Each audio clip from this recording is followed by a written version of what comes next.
Thank you very much, Mr. President. Ladies and gentlemen, good evening. Assalamu alaikum. Lovely to see you all here tonight. We are having a very entertaining night, are we not, with some very interesting things being said.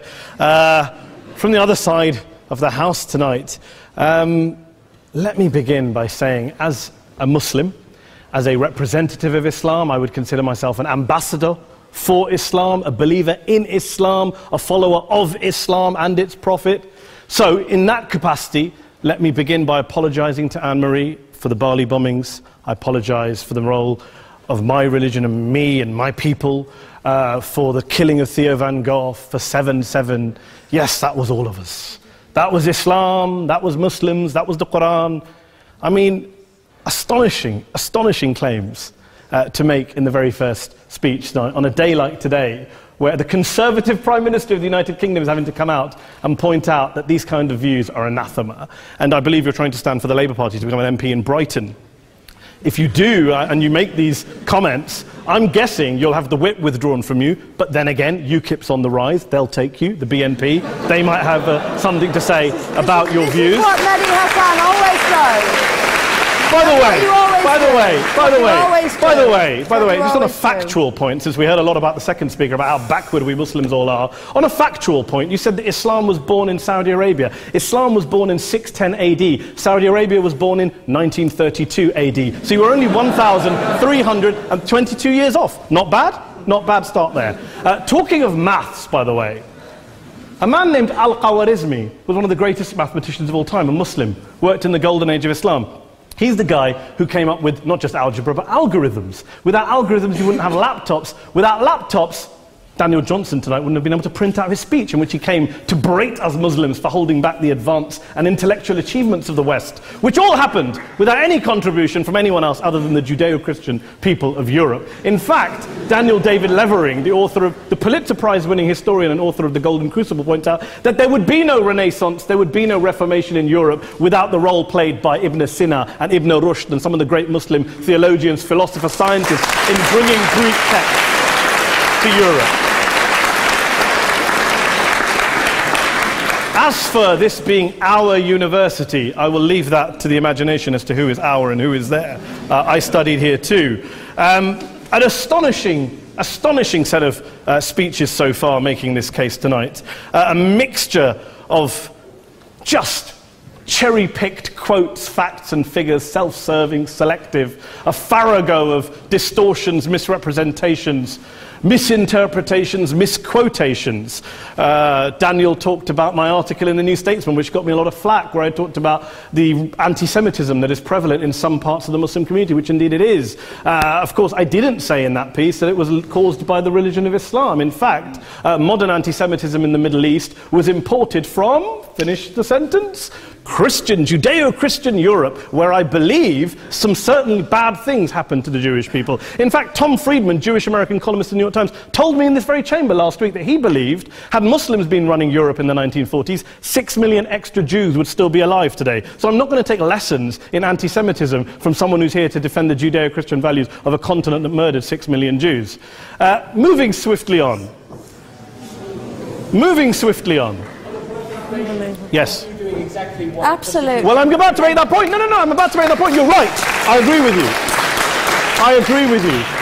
you 110%. That is my point. I don't think Europe is evil or bad. I'm a very proud European. I don't want to judge Europe on that basis, but if we're going to play this gutter game where we pull out the Bali bombing and we pull out examples of anti-Semitism in the Islamic community, then of course I'm going to come back and say, well, hold on. I mean, look, let's be very clear. Daniel here was a last-minute replacement for Douglas Murray, who had to pull out. And Douglas and I have a well-documented differences, but to be fair to Douglas, as to be fair to Anne-Marie and to Peter, atheists.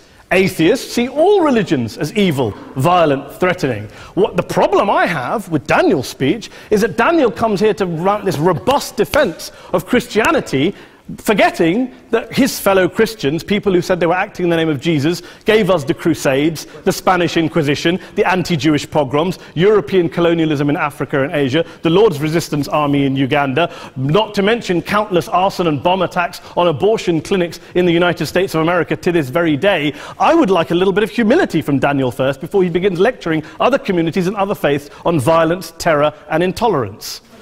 But, no thank you. Some water. But I would say this, to address the gentleman's very valid point here, I'm not going to play that game. I don't actually believe that Christianity is a religion of violence and hate because of what the LRA does in Uganda or what Crusaders did to Jews and Muslims in Jerusalem when they took back the city in the 12th or 13th or whatever century it was. I believe that Christianity, like Islam, like pretty much every mainstream religion, is based on love and compassion and faith. I do follow a religion in which 113 out of the 114 chapters of the Quran begins by introducing the God of Islam as a God of mercy and compassion. I would not have it any other way. I don't follow a religion which introduces my God to me as a God of war, as some kind of Greek God of wrath, as a God of hate and injustice. Not at all. As Adam pointed out, you go through the Quran and you see the mercy and the love and the justice. And yes, you have verses that refer to warfare and violence. Of course it does. This is not a motion about pacifism. I'm not here to argue that Islam is a pacifistic faith. It is not.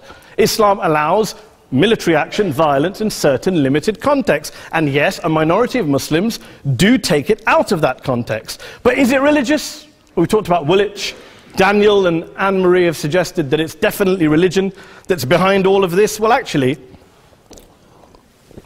what I find so amusing tonight is we're having a debate about Islam. And the opposition tonight have come forward. We have a graduate in law, a graduate in modern history, a graduate in chemistry. And, you know, I admire all of their intellects and their abilities, but we don't have anyone who's actually an expert on Islam, a scholar of Islam, a historian of Islam, a speaker of Arabic, even a terrorism expert or a security expert or a pollster, let alone to talk about what Muslims believe or think. Instead, we have people coming here, putting forward these views, putting forward these sweeping opinions. Listen to Professor Robert Pape of the University of Chicago, one of America's leading terrorism experts, who, unlike our esteemed opposition tonight, studied every single case of suicide terrorism between 1980 and 2005, 315 cases in total. And he concluded, and I quote, "There is little connection between suicide terrorism and Islamic fundamentalism or any of the world's religions. Rather, what nearly all suicide terrorist attacks have in common is a specific secular and strategic goal to compel modern democracies to withdraw military forces from territory that the terrorists consider to be their homeland."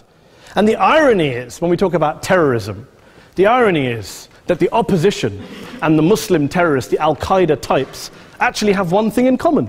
Because they both believe that Islam is a warlike, violent religion. They both agree on that. They have everything in common. Osama bin Laden would be nodding along to everything he's heard tonight from the opposition side. He agrees with them. The problem is that mainstream Muslims don't. The majority of Muslims around the world don't. In fact, a gentleman here started quoting all sorts of polls. Gallup carried out the biggest poll of Muslims around the world, of 50,000 Muslims in 35 countries. 93% of Muslims rejected 9/11 and suicide attacks. And of the 7% who didn't, they all, when polled and focus grouped, cited political reasons for their support for violence, not religious reasons. And as for Islamic scholars and what they say, well, Daniel talks about our University of Oxford. We'll go down to Oxford's Centre for Islamic Studies, get hold of a man named Sheikh Afifi al-Akiti, who is a massively well-credentialed and well-respected Islamic scholar, who has studied across the world, who in the days after 7/7 published a fatwa denouncing terrorism in the name of Islam, calling for the protection of all non-combatants at all times, and describing suicide bombings as an innovation with no basis in Islamic law. Go and listen to Sheikh Tahir al-Qadri, one of Pakistan's most famous Islamic scholars, who published a 600-page fatwa condemning the killing of all innocents and all suicide bombings unconditionally without any ifs or buts. There's nothing new here. This is mainstream Islam, mainstream scholarship, which has said this for years. You don't go out and kill people willy-nilly in the high street or anywhere else, on a bus or a mall, based on verses of the Quran that you cherry-pick without any context, any understanding, any interpretation, or any commentary. Point of information. Please. Well, it doesn't happen apparently. I didn't say it doesn't happen at all. I never said it didn't happen. I don't blame Islam. Yes, it's a very good point. And a lot of us are campaigning against that. And we're campaigning against it in the name of Islam. We're campaigning against it in the name of various interpretations of Islam. Anne-Marie comes and scares us with her talk of Sharia law. I would like to see the book of Sharia law. It doesn't exist. People argue over what Sharia law is. And you empower the extremists by saying there is only one version. You empower them all. I don't believe you took any interruptions, Anne-Marie, so I think you should stay there for a moment. Several countries. Here's what we're dealing with. Here's what we're dealing with. We are dealing, I took your point. Here we are dealing with a 1400-year-old global religion, followed by 1.6 billion people in every corner of the world, a quarter of humanity, of all backgrounds, cultures, ethnicities. And yet the opposition tonight wants to generalize, stereotype, smear in order to desperately win this debate. And here's my question, if we're going to generalize and smear. If, okay, people say yesterday's bombers, and we've got to be careful, there's a trial going on, were yesterday's attackers, motivated by Islam? Big debate. I don't believe they were. Let's say they were. Let's say Faisal Shahzad, the Times Square bomber, was motivated by Islam. Let's assume, for sake of argument, that Richard Reeves, the shoe bomber, was motivated by Islam. If Islam is responsible for these killings, if Islam is what is motivating these people, and Islam is therefore not a religion of peace, a religion of war, then ask yourself this question: why aren't the rest of us doing it? Why is it such a tiny minority of Muslims are interpreting their religion in the way that the opposition claim they are? Let's assume there are 16,000 suicide bombers in the world. There aren't. Let's assume there are for the sake of argument. That's 0.001% of the Muslim population globally. What about the other 99.99% of Muslims who the opposition tonight either ignore or smear? The reality is that the rest of us aren't blowing ourselves up tonight. The reality is that the opposition came here tonight not worried about the fact that me and Adam might pull open our jackets and blow ourselves up tonight because we're followers of a warlike warrior religion which wants to take over Europe and Daniel's university. The issue is this. The issue is this. Unless the opposition can tell us tonight, and Peter Atkins is here, one of our great atheist intellectuals, can tell us tonight, can answer this question tonight: why don't the vast majority of Muslims around the world behave as violently and aggressively as a tiny minority of politically motivated extremists? Then they might as well give up and stop pretending they have anything relevant to say about Islam or Muslims as a whole. Ladies and gentlemen, let me just say this to you. Think about what the opposite of this motion is. If you vote no tonight, think about what you're saying the opposite of this motion is. That Islam isn't a religion of peace, it's a religion of war, of violence, of terror, of aggression. That the people who follow Islam, me, my wife, my retired parents, my 6-year-old child, that 1.8 million of your fellow British residents and citizens, that 1.6 billion people across the world, your fellow human beings, are all followers, promoters, believers in a religion of violence. Do you really think that? Do you really believe that to be the case? They say that in the Oxford Union, the most famous debate was in 1933, when Adolf Hitler looked out for the result of the King and Country motion, where they voted against fighting for King and Country, and Hitler was listening out for the result. Well, tonight, 80 years on, there are two groups of people around the world who I would argue are waiting for the result of tonight's vote. There are the millions of peaceful, non-violent, law-abiding Muslims both in the UK, Europe, Asia, Africa and beyond, who see Islam as the source of their identity, as a source of spiritual fulfillment, of hope, of solace. And there are the phobes, the haters, the bigots out there who want to push the clash of civilizations, who want to divide all of us into them and us and ours and their.